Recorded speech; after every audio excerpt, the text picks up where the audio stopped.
Crash Course Live is presented by Smash It Demolition Derby, who host Bash for Cash, Blizzard Bash, and Capital City Carnage. Online at smashitderby.com. And Stirring Dirt Racing, hosts of May Mania's team show at the Golden Spike Arena in Ogden, Utah. Online at stirringdirtracing.com. Reckless Abandon Derby Apparel and Derby Inc. Magazine. This is the Crash Course Demolition Derby podcast, recorded live at the FingerLakes1.com studios in downtown Seneca Falls, New York. And now your host, Chris Marquardt. Good afternoon, good evening, and welcome to this edition of the Crash Course. Excited to have you along for the ride tonight. Coming to you a little bit later in the week than we had initially planned. But nonetheless, we are here and ready for a good show. Episode number 294 on deck. We're going to hit some of the content early on here that affects us locally, and then we're going to shift gears. We're going to talk with Brad Witt and Trent Shaefer about the RC Derby to touch base on some of the Blizzard Bash stuff that's going to be happening in a little less than a month from right now. That show scheduled for the 6th through the 10th out there in Topeka, Kansas, so we're looking forward to that. The RC Derby itself going to be on November the 8th, and then from there we're going to be talking with Justin Smith to talk a little bit about all of the happenings down there at the Chaos in the Valley Fall Show that was over the weekend. A lot of action down there. Mike Klinger, no surprise, coming away with a win there. Josh Orndorff picking up a win down there as well, if I recall correctly. We'll get all that rundown from him once we get a little bit closer. Had a couple folks messaging us through YouTube already, saying that there's if we've got any questions about the happenings at Lancaster Speedway, so that's kind of cool. Looking forward to that. A gentleman by the name of BTS, some four-cylinder action that he wants to get on the show, so we'll be catching up with him here in the coming weeks as well. First and foremost, before we get into anything, we got to send some well wishes out to Jackson Pensick. Jackson Pensick, we saw him run in the youth division here back in May at the Bash for Cash, ran with his dad, and had a little bit of bad luck this year. Somehow, though, which is just remarkable, he was able to walk off the football field after he broke his femur. So he's got a long road of recovery to get that femur put back together, but thankfully young kids bounce, and they bounce back quick. So our well wishes out to Jackson Pensick, all the folks out there. I know they're rooting for him. Hank Pensick, Adriana, AJ, you've seen her run out there at Bash for Cash as well, and all the folks with the 716 RC Derby Crow and Western New York Derby family, wishing well young Jackson Pensick. So we had a derby here at Paradise Speedway as well in the over the weekend, that one that they have every year over at Paradise, the fall cleanup show. Just want to run through that. We had the Ellisons on a couple weeks ago to talk a little bit about what was happening with that one. We got some results to go over with that. First place in heavy hitter in the compact division was Lee Seeger.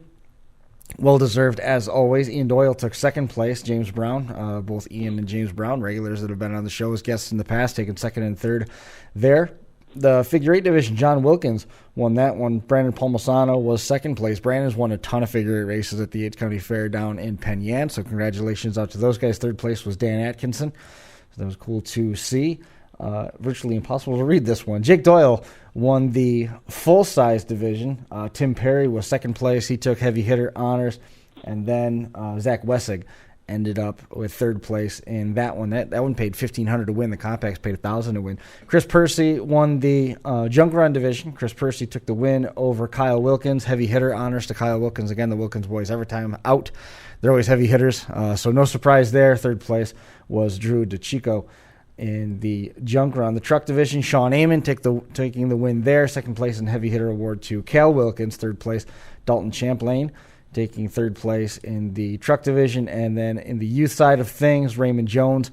And Raymond Jones took the win and took the heavy hitter honors there. Anthony Garlock was second. Caleb Carr was third. So there's a rundown on your winners from over there at the Fall Cleanup Derby that they had at Paradise Speedway. We're going to shift gears now back to the original order of our advertised show listing with paying attention to the Blizzard Bash RC Derby. We've got to find the right tag for that one. There it is. Brad Witt and Trent Shaefer joining us online. Guys, man, thanks for coming on the show. Yeah, no problem having us, Chris. You bet. So this year, the RC Derby going to be held at Jake's Pro-Am. It's the same facility that you had it at last year. Tell me a little bit about the facility, because I understand that it's going to be a different it's a different configuration, different situation altogether for you. Fresh bracket, fresh surface, the whole thing. Yeah, the guys at Jake's, they smoothed down the track for us, and it's a clay track, and Alex will be in charge of making the track sticky for us next week. And it's heated and they race there during the winter, so they got a bunch of pits and benches set up for us, so there's plenty of room for everybody to work on cars and stuff. So it just really works out well for us.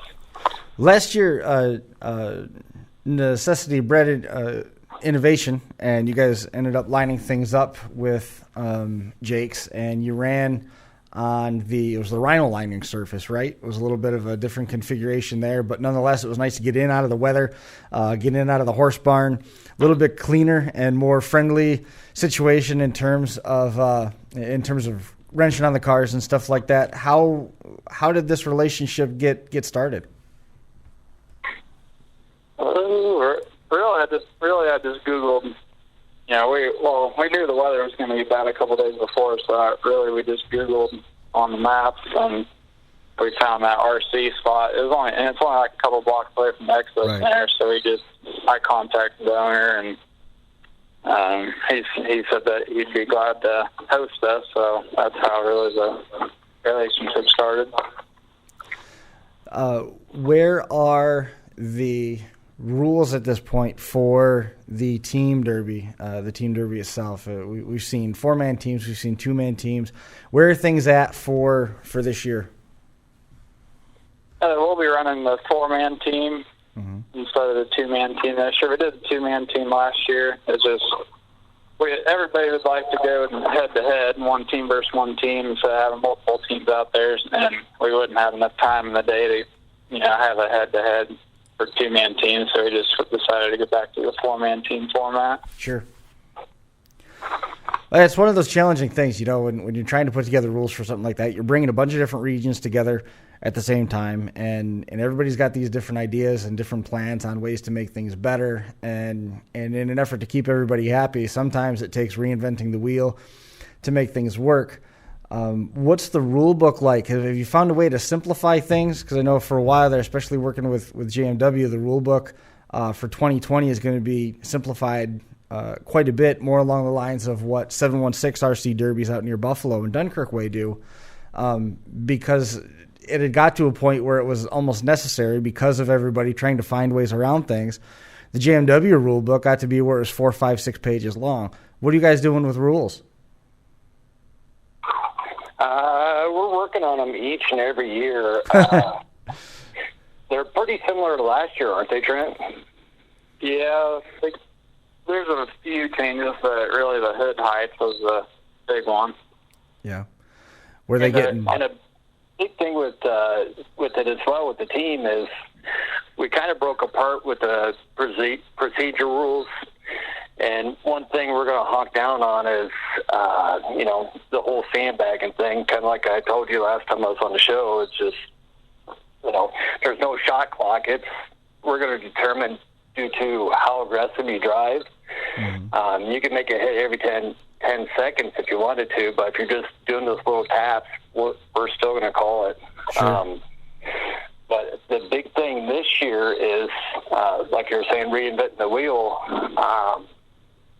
Mark Miller, Trent, and I were talking, and we wanted to do just head-to-head only, something kind of new where you're only having 2 teams battling each other in the arena at one time. Right. So in doing such a thing, you got to come up with a bracket that can configure that. So I did find a site that allows us to do that no matter how many teams you want to do, but anything but 16 teams, you're going to have buys in the first round. And right. I do get that on the page. I'm not going to explain it over air. It's just taking me 3 hours and confuse everybody. But right. But the cool thing is with Trent working with the Jake's RC, you're going to have hard pack clay, khaki, 2 arenas running at the same time, and we're really going to be pumping those through. And if you're going to get your $20 worth, it's going to be really fun. Lots of action. Once again, the Blizzard Bash RC Derby 2019 is going to be one day only, November the 8th, 7 a.m. to 8 a.m. is teching of the team cars. Everything's going to be impounded afterwards. At 8:15 is the team draw. 8:30 is the start of the team show. After that, the individual events will follow. The Team A mains, National Outlaw, Kids Division, and Stock Divisions, all the order of the day there, which is, it's going to be a pretty full afternoon. Again, the event being held at 1212 South Kansas Avenue, just down the road from the Expo Center in Topeka, Kansas. Jake's RC Pro-Am. If you want to Google that up, you can find out more information on it. The bracket, remember the first year that we tried this, we ended up, the weather was nice enough to we were able to do it outside. We were right on the concrete there in front of the Expo Center, and we had a head-to-head, but I think there was one round that ended up having a group of 3 versus trying to give somebody a bye so that everybody ended up taking damage. The bracket that you sent me was much improved over what we had done there, with some teams getting a first-round bye, but then the teams that go to the losers bracket get a second-round bye, essentially, to meet up with the other losers.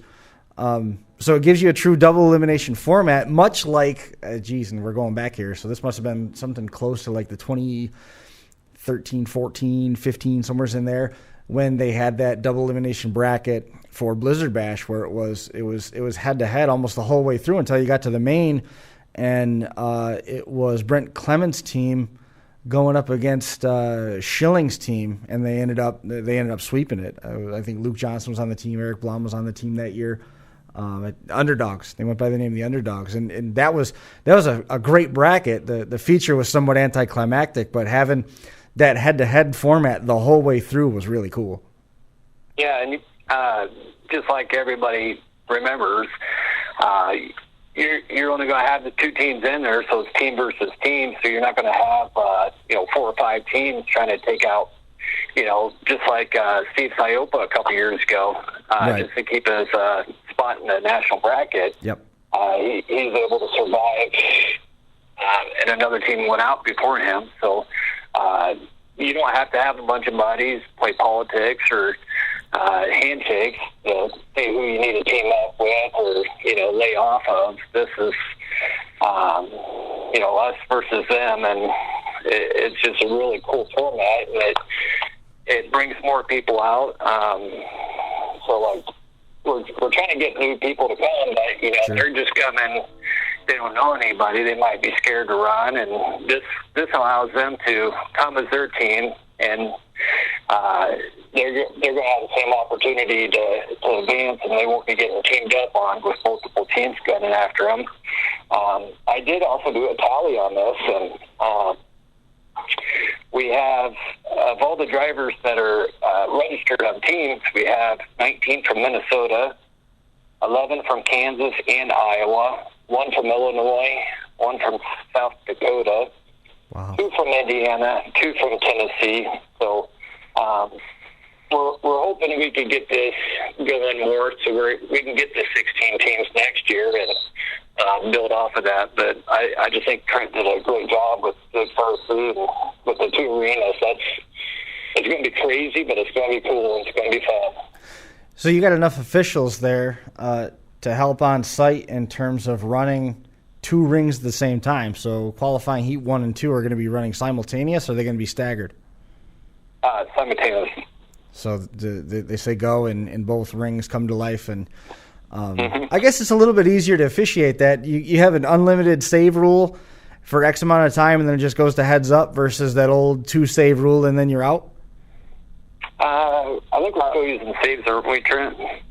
I think we only have 1 save in the first 5 minutes, and after that it's kind of 1 save in the first 5 minutes, so really, really tightening things down. But you got a lot of cars to go through too, and you got multiple rounds, so I can appreciate what you're going for there, because you could easily have, if you're looking 8 cars on the track at one time, if they're all good cars, you could be there for 25 minutes without a problem. Yeah, and we're trying to eliminate the battery game, trying to get people to hit right away and make it last only 10-15 minutes rather than 40-45 minutes. Sure. And it makes the job easier for the official, because you're seeing 8 cars out there, but it's 4 on 4. So really one guy could run it as long as somebody else could kind of keep track of that 5-minute deadline and whatnot, and kind of let them know when that 5 minutes comes up, so we can make an announcement there's no more saves. And that's that. Between the three of us, we feel we got enough people that can officiate, know the rules and whatnot. So, well, I mean, most of the drivers are responsible enough, or they've been in the hobby long enough that they know how everything goes too. So. They also know that if they are called in to help officiate, that they better call it down the middle, because it very easily could be the tide turned, and the guy that they're counting a short clock on or judging a little bit tough or something like that could turn around and be the guy officiating their heat later on in the day. So there's that degree of keeping people honest. I like what you're doing in terms of getting rid of the shot clock and just outwardly saying you got to drive hard or don't bother. Also, switching over to the clay surface it's gonna get a little bit more grip, so it might chew those batteries up faster. Yeah, and then you also have to worry about your car, slanting down and maybe digging and plowing through the clay, so you can potentially get stuck there. Where else on gravel, you just kind of slide on it. Right. Yeah, interesting. But it sounds like with that diverse driver pool, and so many different drivers coming from so many different areas, it sounds like the rule book has been pretty universally accepted in terms of the build style. Was there a lot of stuff that was done to that to get things more uniform, so that what happened in Minnesota was on par with how things were done in Iowa and how things were done in Indiana, et cetera? Yeah, we kind of collectively put those rules together. Mm-hmm. I mean, we did reach out to a lot of people, and we threw polls out there. People want this, don't want that. But there's a lot of collective minds going together on this. Turns out Leon's listening. The big difference that I find is, every area has their own rules. And I know the guys here in Kansas, I know the 11 of them are all from one county, but we just run the national rules just so we're prepared for Bash, I guess. It's kind of a benefit. But I think the national rules and all the other groups' rules are about the same thing now. Cool. I know last year there was a lot of difference, but I think everybody kind of went on the same page now. I'll never forget when we were in the horse barn out and back, and we had somebody go through and they drilled out all the rivets to get through tech inspection, and then after the consi was over, went through and put all the rivets back in, and then took their back end after it flattened out the Iowa Cadillac style, and they riveted that through everything, and it was I'd never seen anything like it. It was quite the game of chess. Oh, a lot of work too. I just got a message from Aaron Popper. He wanted Trent to know that he did get first in that two-car team, and Trent got second. So I want to write down Aaron Tucker's number and remember him come when we go to Blizzard Bash. Leon said that everybody knows that they can't run this without his mouth there. Take that for what it is. Yeah, Leon kind of took one for the team this year, and we had one of our local guys needing a teammate, and Leon's pretty busy with everything else, so we're just having Steve join my team, and Leon's going to sit it out. I told him he has to help officiate. He didn't get off that easy. Right. Very, very cool. It's $20 to enter a team this year. What is that? Is it 120 or 100 for the team? I think it was 120. 120. It's not bad. Yep. And what's the prizes at the end of the day? What's first place walk away with? A handshake, and then I'm taking the rest of the money. Perfect. I don't know if we actually went through and done that yet, because we do have to throw some money at Jake's RC for renting the building. So I think we still need to kind of go through there. Maybe I'm missing something. Trent, did we go through that yet, or No. I think we were kind of waiting until I posted where everybody needs to be registered by November 1st, and then after that we can kind of tell everybody this is what you're going to get for first and second, and third, and then you can pay at the Derby, but next year we're going to try to get that set up where you have to pre-register, prepay, kind of like what you did, Chris. Yeah. Yep. It's that's one of the easiest ways to do it because theoretically, then at least those people are going to come. Yeah. And if they don't, you get their money. Right. It sure does help in terms of the planning thing. I'm excited about the 4-car teams again. Those that replicating that real derby feel, the way that everything works at Blizzard Bash. Otherwise, that's cool. I like that. Are you going to have a chance to sneak on down there? Or? With the way that the schedule is, I think so. Especially with you guys starting at the crack of dawn. That certainly is beneficial. We haven't had any production meetings yet out there. I'm going to be working with Chris Grainer's going to be out there with Derby Nation. Steve Bucknam's going to be on the air. I'm going to be on the air again this year. We're going to do the heat draws on Wednesday, and then we've got the qualifying heats Thursday night, so we got all day Thursday to do stuff.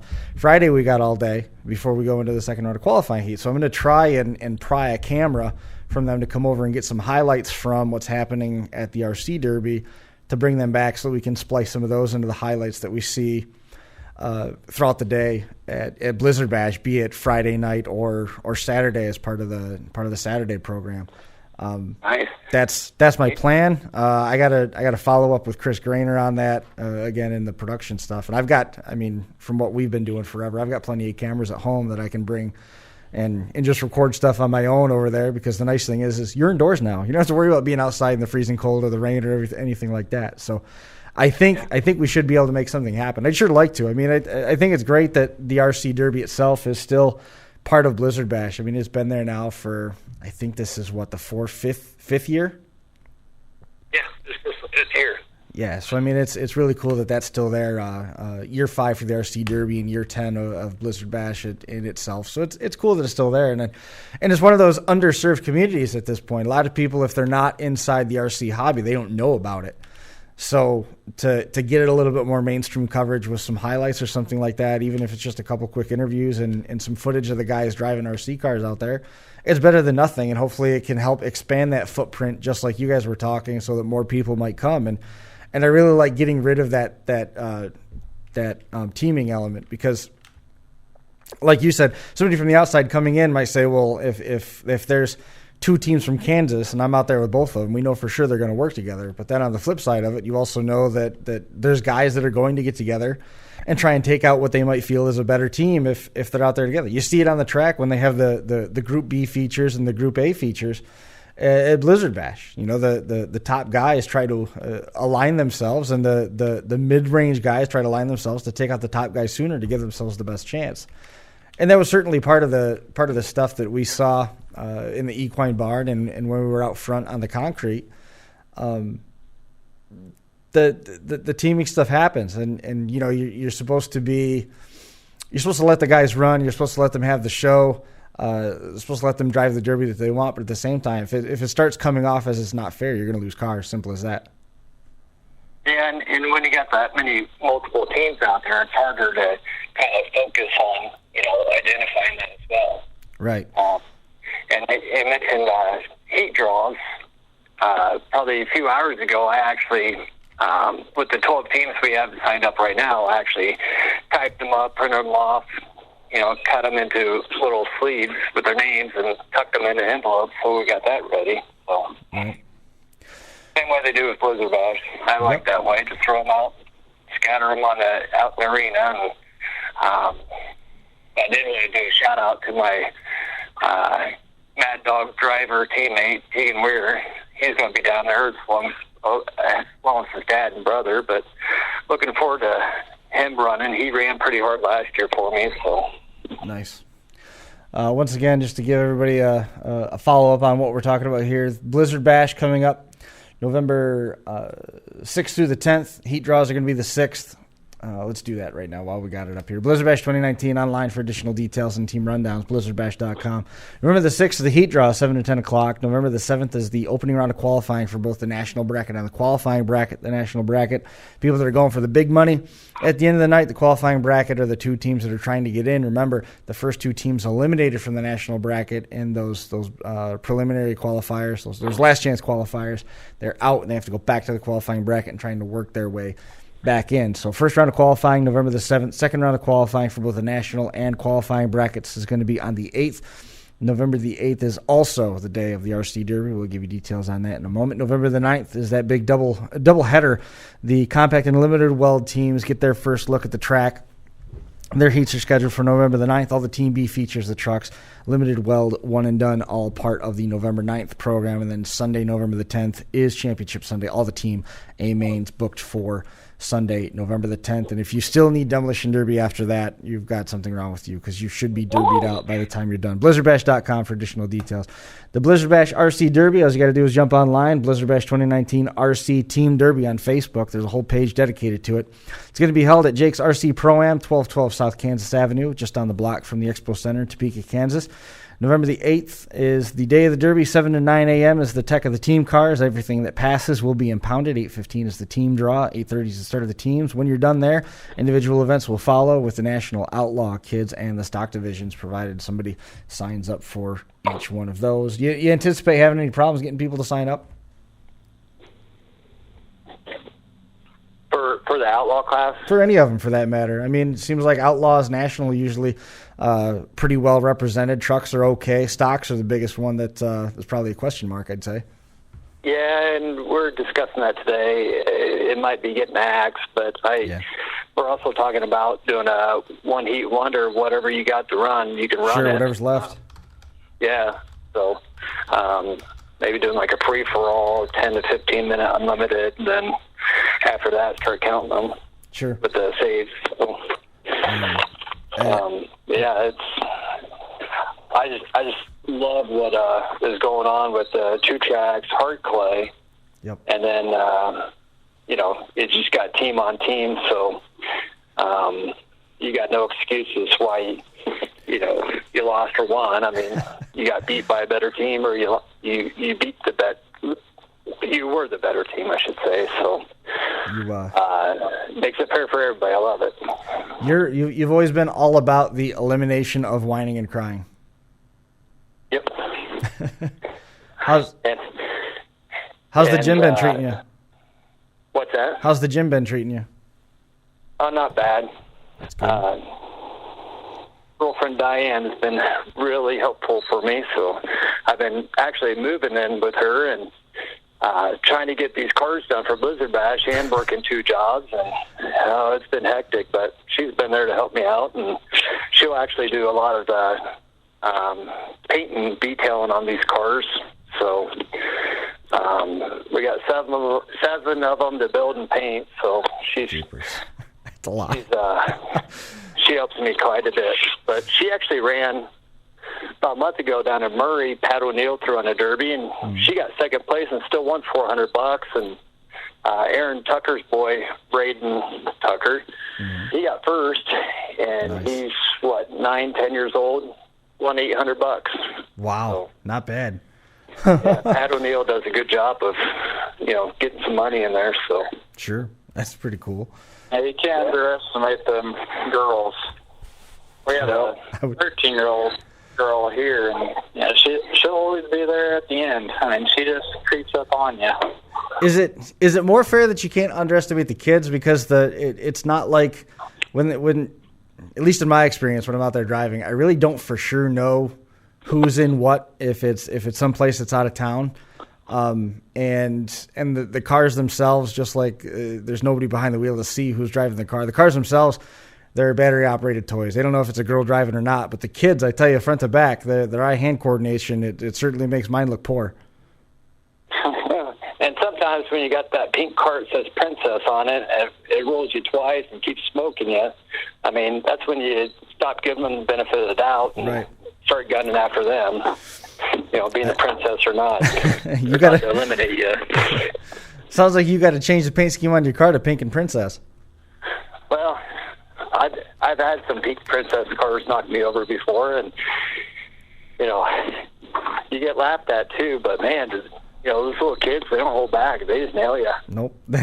We've talked about that in the youth derbies and stuff. They don't know what's going to hurt in the morning. Well, that, and they don't have to fix the stuff they break either. Right. Yeah, exactly. Another quick bit of RC Derby news relating to what's happening here in New York. November the 23rd 22nd and the 23rd. Ed Brewster is going to be back in Syracuse. He's going to be coming up for the Northeast Racing Products Trade Show that's held at the Center of Progress building in Syracuse, New York, the New York State Fairgrounds.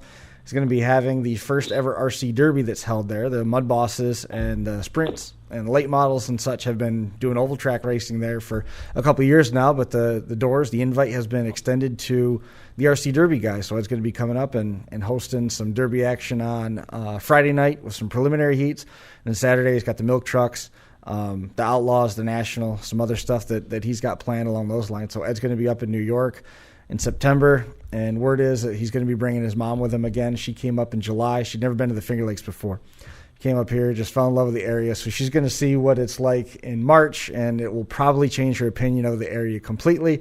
It's completely within reason that we could have 3 or 4 feet of snow on the ground when she comes up, but then again, she's never seen a site like that before either. So Northeast Racing Products Trade Show, November the 23rd and 24th. November 22nd and 23rd. If you guys are feeling spry, you're welcome to travel up here. We'll find something to do in between Derby rounds. Yeah, and for those guys that can't make Blizzard Bash but do want to run, we are talking about trying to reschedule a 4-car team demolition derby in Des Moines, maybe January, February. Cool. Time. So if you can't make Blizzard Bash, get a hold of us, because as soon as Blizzard Bash is out of our crosshairs, we're going to start focusing on that and see what we can do to get that accomplished too. Awesome. What did we miss? Is there anything else that we got to hit on in terms of the RC Derby as part of Blizzard Bash 2019? Other than the fact that I'm really looking forward to Blizzard Bash and can't wait. So. Awesome. Well, what day are you getting into town? I'm getting in Thursday around noonish. All right. I'll go get my pit pass and check in at a hotel and cool. Crack a beer. I'll track you down Thursday if I don't catch up with you before. Yeah, that'd be great. All right, guys. I will catch up with you soon. Wish you the best of luck. Be safe. Hopefully everything goes smooth, and we look forward to seeing you down there in Topeka. Thanks for having us. Thanks, guys. We'll talk to you later. You bet. No problem. Yep. Bye. There goes Brad Witt and Trent Shaefer, again working with the RC Derby at the 2019 Blizzard Bash being held at Jake's. So we already told you about Blizzard Bash. We told you about the RC Derby. We're going to shift gears now. I just keep saying that over and over again, shifting gears. We are going to turn our attention back to the Mid-Atlantic region and talk a little bit about Cass in the Valley. This is the fun part of the show when we're flying solo, where you get to watch me talk on the phone for a second to somebody who hopefully knows that we're going to be making a phone call to. I'm going to be talking with Justin Smith for a few minutes here to recap the 2019 Cass in the Valley. And, hey, there's Justin right there. So doing good, sir. Doing good. You actually just got to work. Hey, is that good or bad? Well, it's only 6 hours a night, so it ain't too bad. All right, well, that's good. So, Cass in the Valley, this is the first fall show that they've had at this new facility, right? Yeah, it's the first one they've had it up at Clearbrook. It's the first fall show. They were back there in the spring, correct, in Clearbrook? Yeah, they were. Yeah, it's the. They actually Jason had put on Facebook on the Chaos in the Valley page that they had actually talked to the Reubenton Club and got an extension for the next couple years up there. So they're going to be up there for a couple years now. Awesome. So that's a good thing. That's great to hear. Great to hear. So JPG Towing, still working closely on, well, I guess, is this still a fundraiser for the Tomsbrook Volunteer Fire Department since they're in Clearbrook? No, it's just it's the Tomsbrook Volunteer Fire Department. That's who Jason Shaefer runs with Tomsbrook Fire Department.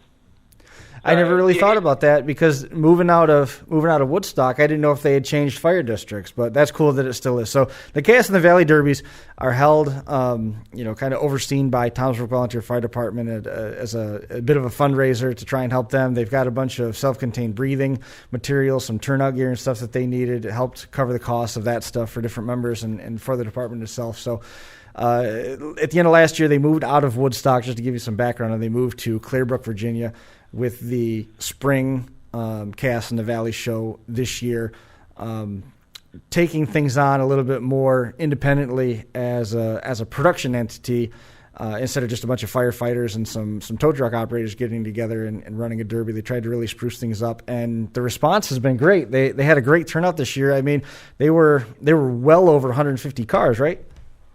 It was right at 199 cars. 199, so it was nearly 200. That's a fantastic turnout for them, and the action, suffice to say, was no different than anything else that you could have expected. Mike Klinger coming away with the win. Action front to back, 196 cars. I trust most of them had to have been in the compact side of things. Well, they actually they had a two-man extreme class up there this year too. Yeah, how'd that go? And actually, Sean Gokenauer and Shane Hammond won that. Was that with the Lincoln that they brought up to New York? I'm not 100% sure what that was. Because they've been running a bunch of cars. They ended up running up at San Filippo too. So I'm not really 100% sure what they had. It was something that had a driver and a passenger, and both of them had control of the car. They ended up getting the win in that one. The compacts traditionally pay a whole bunch of money. How was the purse structure for this one? Yeah, the compacts paid $8,000 this year. Awesome. That's such a pile of money for Josh. They only had, I guess, because of the two-man extremes. Josh Orndorff ended up winning the mod cars. Mod class. It was only 4 cars. Wow. For mod class this year. Yeah, but I say wow like I'm surprised, but I shouldn't be. The mod cars have been progressively becoming more and more sparse, I guess is the way to say it diplomatically. They've just been falling off. The money's not there. They're dinosaurs. You can only run them a couple times a year. And they're just it's just not there as much as some of the stock stuff that's been going on down there with Chaos in the Valley. The stock division exploded last fall. They had more cars than they expected there, and the compact stuff has always been strong down there in Virginia. But then when you add that two-man extreme class, you can take a car you don't even care about. It's a throwaway car and go put it together and run it there. But as that division has gained more momentum across the United States, you're seeing very good cars being built for two-man extreme divisions. Oh yeah, they did. The way they had everything done this year, it was real pretty good. So I think they've actually got the base for next year. So the spring show is going to be April 18th, and for the fall show it's going to be October the 17th. Awesome. So April 18th and October 17th, the dates set aside for the 2020 season. Josh Orndorff winning the mod class. Mike Klinger won the stocks? Won the 70 stock, yeah. Won the 70 stock. And then you said Sean Gokenauer won the two-man extreme. Do you remember who won the other stock division? It was 80s and newer, right? I've actually tried to get in touch with Jason. He's actually having surgery one day this week on something. And he said he would have to get him back in touch with me on that and let me know. But yeah, I know it's the compact class. I know the car number was Class 44. I'm not really sure who that was. Pull. Not sure who that was. Let me stop you real quick. Pull the phone away from your mouth a little bit. Do what? Pull the phone away from your mouth a little bit. I don't know if you were holding it with your shoulder, but everything got muffled and we couldn't understand what you were saying. Yeah, okay. Did you say? Sorry about that. I'm here at work now, so. I understand that. Did you say Jason was in surgery? Yeah, he had kind of, I don't know if he had surgery on, I don't know what he had, but he said he had a surgery on something, and once he had got up and be able to walk again, I guess they had a surgery on his leg or something, I guess. I don't know. Huh. Well, hopefully he's doing better. But all in all, action was up to par. Everything was what you would hope to be in one of the Chaos in the Valley shows. They always drive so hard down there. I mean, the heats alone run like features. Just to survive and get to the A main, you're bringing out junk. Oh yeah, they always hit hard. I mean, it's. I actually think the Clearbrook track is actually bigger than what the one at Woodstock was. I remember talking to Jason about that in the fall of last year about how the track was bigger, and I just can't believe that you would want to use a bigger track yet, because I think that one in Virginia was almost 300 feet, and the one in Clearbrook is longer. Yeah, I'd say the one in Clearbrook, they run like end to end. Yeah, which is, I guess, the length of the track originally. So I'm not really sure 100% how long that is. Right. Well, still, it's an enormous track, and you get those compacts. They can accelerate so fast. They build such momentum, and you see some absolutely brutal axle shots when the compacts are out there, and justifiably so. They're going for $8,000, which is, as far as I know, it's the second highest purse in the United States for the winner's share. Second to the $10,000 to win at Bash for Cash for the compacts. Yeah. I hate to cut you off, but I got to go. So. Okay. All right, man. Well, we'll catch up with you and appreciate the updates on the winners over there at Shenandoah Valley. Yeah, thanks, sir. We'll see you now. There goes Justin Smith. He just got to work. We were running a little bit, ran a little bit later with some of the stuff, talking with Trent and with Brad, and so he had to go. Is what it is, though. A lot of commentary, a lot of messages coming in through the Facebook pages, which is great. We appreciate that support. All the same, I think we're just about done here. The reason why we weren't on the air on Monday was a series of dominoes falling in proper order. Our dog, I don't know if for those of you that were following along, in April, after last year about this time, our 14-year-old Black Lab, we had to have her. She passed away after her legs basically quit working. In April, we got a new puppy, Charlotte, and she's been doing great up until Saturday. She had an issue with her foot and ended up bleeding quite a bit all over the house. So I scooped her up and we took her up to the vets. Sort of an emergency trip, if you will. It wasn't necessarily planned, but the vets were real good about it. It wasn't quite the same as going to the emergency room at your local hospital. And she's back on her feet. She's fine. But Sunday when I went to the motocross race at Utica Rome Speedway, my back was a mess. I couldn't walk. I couldn't drag the equipment to do all of the announcing work. Up the hill, it cramped up a couple times so hard it basically put me on the ground. It was tough. So Monday, as the day went on Sunday, things improved. I wouldn't say they got better. It wasn't back to 100%, but I could at least move around. And when I drove home, I still felt stiff, but I was stiff enough to where I wasn't going to unload the car. Monday morning, I got up and I couldn't walk at all. My back got so messed up that I couldn't walk. My back was all crooked and contorted and twisted around, so I ended up going to the doctors, and I was out of work on Tuesday and still didn't think that it was going to hold up well to come and sit in this awkward chair here Wednesday, and here we are now about 45 minutes in, and my entire right side is letting me know that I've been in this chair entirely too long. So that's why we were late. We were a little bit delayed, but we still wanted to make sure we brought you some conversation about what happened locally here. Get Wells to Jackson Pensac, what happened at the Paradise Fall Derby that was overseen by the Ellisons. Talk a little bit about Chaos in the Valley. Congratulations also to the winners out there. I wish we could have got more of the recap there with Justin, but unfortunately he had to get off to work. Congratulations though out to Jason Penny Shipe, all the folks with JPG Towing and Tomsbrook Volunteer Fire Department for having another good derby out there in Clearbrook. And then again, our main topic for the night was the Blizzard Bash RC Derby. But all things considered, given what we just talked about, I got to get out of here. I can't sit in this chair anymore. Everything's cramping up, and I really don't want to be hunched over when we have everything that we got to get through at school on Friday, and then I got another race to do to wrap up the season at Utica Rome Speedway. My first season there as a track announcer. It was a lot of fun at Utica Rome, and looking forward to wrapping up that season with a little Halloween spectacular with the Sportsman and the Pro Stocks. That's going to do it for this edition of the Crash Course Demolition Derby podcast. We appreciate all you folks tuning in and hanging out with us as always. We will see you again very soon, and the plans are to be back next Monday. We will see you then. Thanks to the guests. See you later.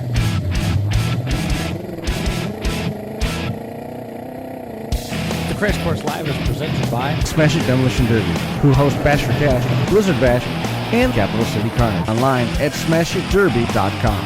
And Stirring Dirt Racing, hosts of Maymania's team show at the Golden Spike Arena in Ogden, Utah. Online at stirringdirtracing.com. Reckless Abandon Derby Apparel, and Derby Inc. Magazine.